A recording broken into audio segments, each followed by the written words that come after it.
Back on track with the big bamboo. Here we go again. What about the world? We were talking today earlier now. We talked about global warming. We did a show, the puppet show, about global warming. I mean, and it's like the biggest board game in the world, eh? You know, someone should basically market, and we should write this down, the board game global warming.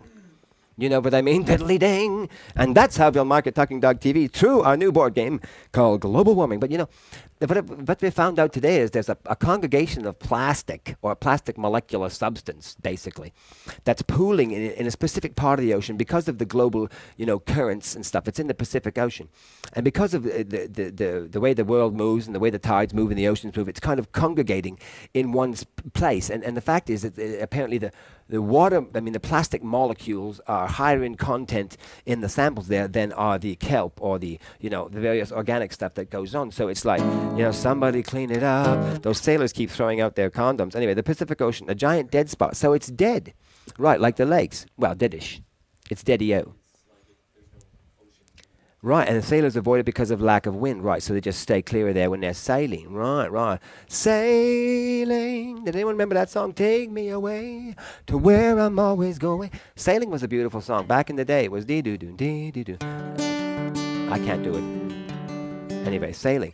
Yeah, you know, this is the fun. So what are we going to do about this? And I think the board game would be good. What would be the steps? I mean, you know, in Monopoly, you go along, you say, go back to jail. Or so you buy freezers. That's a good one. Okay, buy 2 freezers, buy another house, 2 cars. Right, right. So basically, it's carbon. You build up enough carbon entities that you finally blow the world up. And that's carbon credits, that's right. Yeah, global warming. We will do it. Listen, people, all 8 of you, don't steal the idea. We're going to keep that one. We want to know what the part should be in the new game, Global Warming, by Talking Dog TV. I like that one. Cal, what do you think? We're going to do a board game called Global Warming? Yeah, I wouldn't. Oh, it's mushy. Oh. That's almost, that's seminal, seminal, you know what I mean? Isn't that interesting how they have the 2 definitions for seminal? Because the one is like, it's the peak, it's the best, the seminal version, right? Have you ever heard that word? Look it up, people. And then the other one is, of course, not. Anyway, George Temp says, it's like verklempt. No, I think it's English. We'll find out about it. We're going to find out on the break. Don't say anything. Anyway, George Temp says, I pretty much know what goes on. It was more of me seeing it actually happen. There was different lights you guys used than at school. I've learned actually to use Pro Tools a bit and using Camtasia. And yeah. That's about it. So he got the chance. So George Temp saw what we do. What goes into the magic behind the magic? That's the thing. It's hands-on, right? And I think that's what the truth of it is. And fantastic, really, because, you know, when you see a media mogul on the TV, you might not get the sense of what it takes, you know, to be one and to have the energy in the room like I have in this room. It's amazing. So you have to be a part of it. And Celtic Max says, air conditioners, old computers that are thrown away. This is part of the board game for, this is the board game segment. I like it. For the global warming board, I like it. It's Laugh Out Loud with Ron. It's about everything and nothing, they say. You know, someone will say to me, Ron, yeah, but your show's about nothing. And I say, what? You know, it's about everything, isn't it, really? You know, it's the truth. But at the same time, like I said, I was calling people, networks, I was calling broadcasters, I was calling, you know, Sirius Satellite, I was calling not so Sirius Satellite, and then I had to say, what is the show about? And I said, well, it's just a comedy talk show sort of thing. But the first time I had to answer, I thought, I wonder, you know, because it's always been the issue. What are you talking about? You know what I mean? I wish we could speed this up, too. I was doing a little clip today in one of the other puppet shows, and I had to speed up my text. So what I did was I had to read this stuff off, and I read it off at top speed, fast as I could, and then I sped it up 20 beats per minute, and it was like, and it's pretty good, pretty funny stuff. It's Laugh Out Loud, the global warming game. So how do you, okay, you get your carbon units, you build up enough carbon units that you, so that you blow so that you can buy freezers and air conditioners, to put them on different ice floes and melt it down. That's right. Okay, and then maybe you can increase the globe's temperature by 1 degree with 10,000 carbon units. You know what I mean? I don't know. And then finally, diddly ding. And then there's got to be something that slows the game down. And what would that be? The green nicks, the peace nicks? And they would be like, oh, you land on a peace nick, you lose 40,000 donuts, or whatever that means, you know what I mean? Everything plus what the viewers say. Right. Here's this says, how many work in the studio? It's a good question. Well, you couldn't really call it work, could you, Heels? Though, I mean, really, that's what it's all about, isn't it? It's not really fucking work. So, yeah, in the studio, when we're at our peak, there's about 20 people working in the studio, but we're about half-mast. I think it's about 10 people, something like that, 10, 12, 8, something.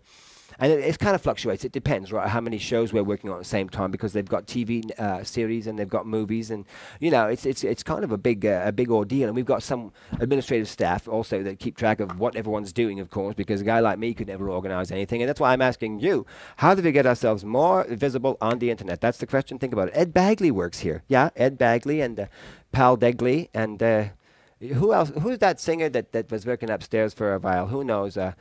She used to be. Who knows? She's a beautiful woman. There's a lot of very talented people working in the studio. He says, Ron Scott. That's the truth. Yeah. When we won the award for the Converging Media Website Award for Saskatchewan, we won an award. People who might not know that, we got it was in no small part thanks to Guidewire, or thanks to Guidewire, who put this site together. Anyway.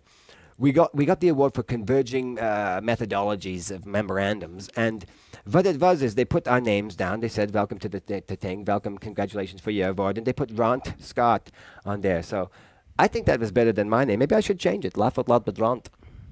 I wouldn't mind that. You know what I mean? This just in. Captain Matt God. Well, here's out. We're all here. Tech Freak came back. Tech Freak, what's going on? Tech Freak, what's going on? Tech Freak, what's going on? Tech Freak, what's going on with you? Ooh, ooh, let me ask you, Tech Freak. You know what I mean? You could sing that one together. Tech Freak, what's going on? Oh, Tech Freak. Actually, that's the same song as I put into Corner Guest one time. It's lovely. They asked me one time, you know that song, I'm walking on sunshine. And they said, Ron, put a song like this into the show, into that, more precisely. Yeah, into that. And I did. I made this little thing. Ustream sent me a Twitter. Ustream sent me a Twitter. I just twittered you back. Whoa, whoa, Ustream sent me a Twitter. I just twittered you back. Whoa, whoa, whoa, Ustream sent me. Anyway, Ustream sent me a Twitter. That sent my heart a pitter. I've had it. Let's get at it. And here I am. What's good for the Twitter is good for the Twitter. What's the tweet? Heelzo says, what's Twitter? Now, that's a big question. Hey, what is Twitter? People, do you understand it? Guidewire, how would you explain the twits? No, I'll tell you the truth. You got a mic now. You put me on enable now. Twitter is a system whereby which we can test. We can test. This just in. Here's the one. It's like a little broadcasting announcement thing that you can say, well, we're having a show right now, or so what does it do? Send out an email to you? It can text message you or phone, or it can send you an email. That's tasty. Or you can just read it on the website.